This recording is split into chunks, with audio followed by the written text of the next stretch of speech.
Salam sahabat, salam santai, salam damai, dan salam sejahtera untuk kita semua.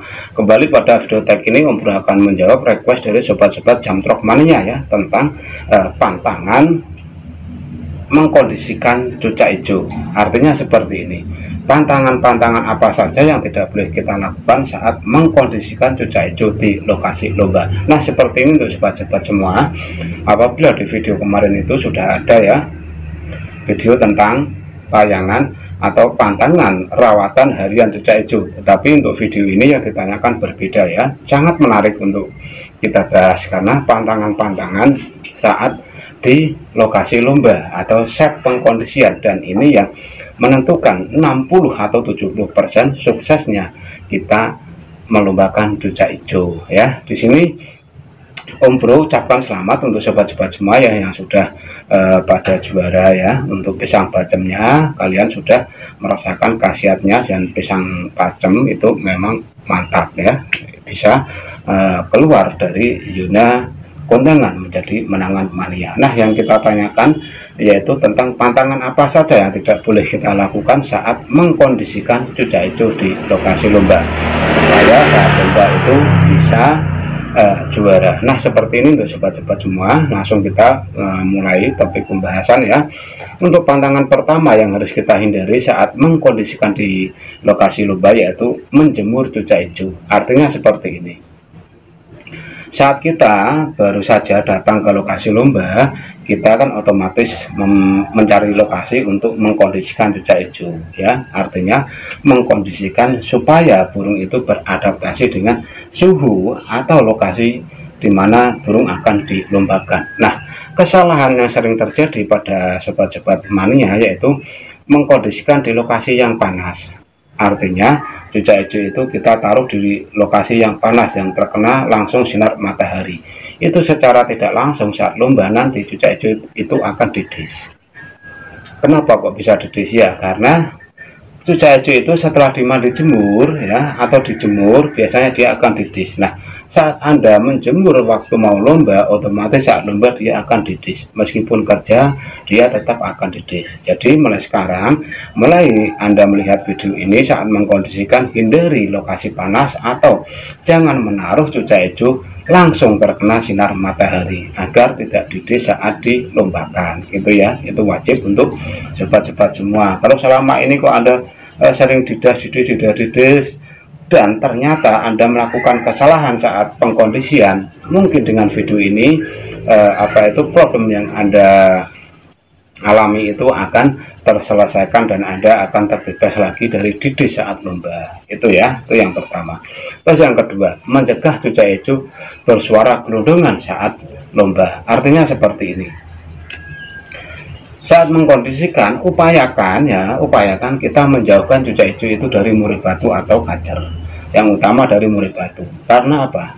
Karena suara dari murid batu itu hampir mirip-mirip dengan suara gelondongan cucak hijau kalau murid batu itu sedang bersuara monoton atau alasan. Nah, di situ nanti akan memacu atau merangsang cucak hijau itu untuk tampil gelondongan atau berbunyi gelondongan saat dilombakan.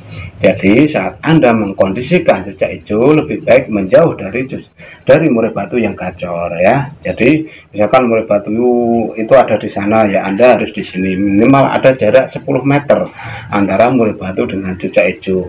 Ya, jadi pemain cucak hijau ya seperti itu, harus sensitif ya. Kalau tidak sensitif ya mustahil akan juara gitu ya.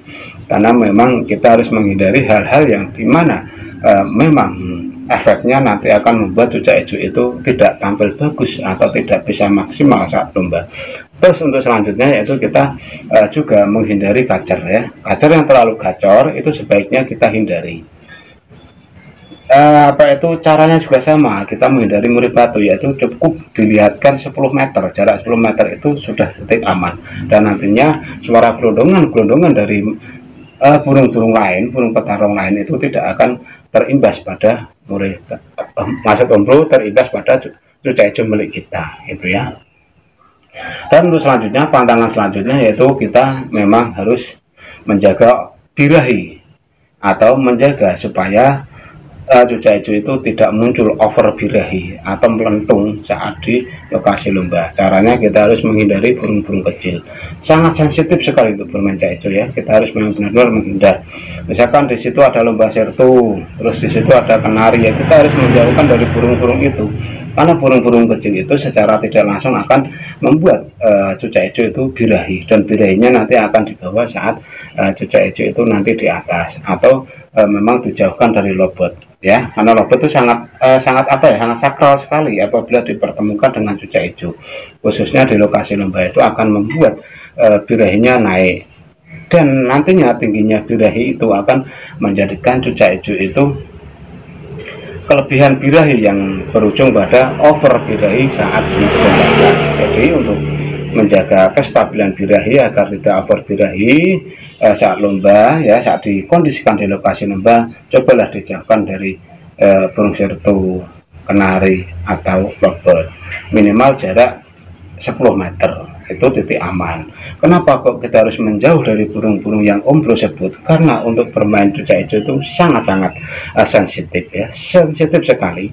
Jadi setelah Anda melihat tayangan video ini, mungkin Anda baru akan menyadari, oh ya, kesalahan saya itu seperti ini. Pantesan waktu itu cucak hijau saya over birahi di atas, pantesan cucak hijau saya tuh selalu gelondongan. Ternyata oh ini tuh penyebabnya. Dan di sini memang yang harus kita pelajari memang harus kita dalami lebih dalam lagi untuk mengenal dan belajar cucak hijau itu. Tidak waktu setahun 2 tahun itu tidak cukup, memerlukan waktu berpuluh-puluh tahun untuk mengenali karakter cucak hijau itu sendiri. Karena untuk mengkonserkan burung semi petarung itu tidaklah semudah burung yang fighter ya, tapi untuk semi petarung ini nilai plusnya itu bisa kita lombakan sampai umur tua. Enaknya di situ. Memang susah-susah gampang untuk bermain cucak hijau gitu ya. Dan untuk pantangan yang selanjutnya yang harus kita hindari saat mengkondisikan di lokasi lomba, cobalah di situ Anda tidak menaruh burung di bawah, yang dimana di situ banyak sekali ayam.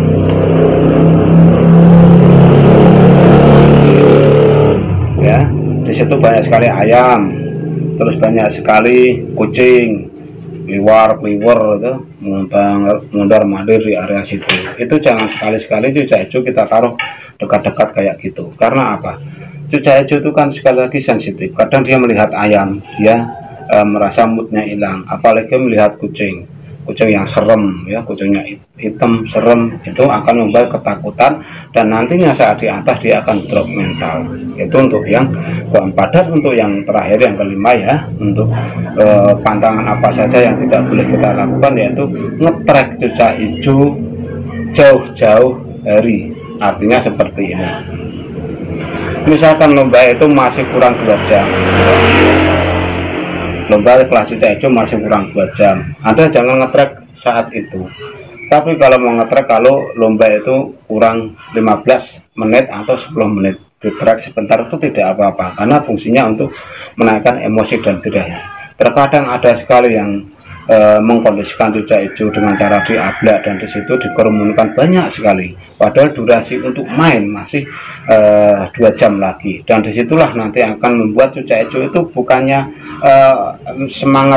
semangatnya tinggi, tetapi terkadang dia drop duluan dengan lawan treknya. Karena di lokasi lomba itu kan beraneka ragam usia cucak hijau, dan kebanyakan yang dibawa juga usia-usia yang sudah mapan ya, usia-usia yang sudah mapan, usia-usia yang sudah siap tempur. Dan disitulah kita harus menjaga pantangan ini. Kalau kita ingin ngetrek, boleh lakukan ngetrek itu apabila lomba kurang 15 atau kurang 10 menit, ditrek tidak apa-apa. Tapi jangan ngetrek misalkan lomba kelas cucak hijau itu baru akan dimulai 1 jam atau 2 jam lagi, karena untuk menjaga stamina atau drop mental nantinya saat di lokasi lomba. Nah, dengan semua yang sudah Om Bro utarakan tentang pantangan apa saja yang tidak boleh kita lakukan khususnya di lokasi lomba, dan di mana sampai saat ini Anda masih sering mengalami cucak hijaunya didis, cucak hijaunya gelondongan, cucak hijaunya drop, cucak hijaunya OB.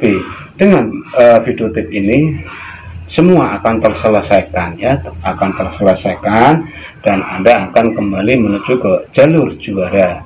Untuk rintangan-rintangan kayak titik dan lainnya mungkin akan hilang setelah Anda mengikuti atau menghindari pantangan-pantangan yang memang seharinya tidak kita lakukan saat mengkondisikan cuaca eco di lokasi lomba, gitu ya.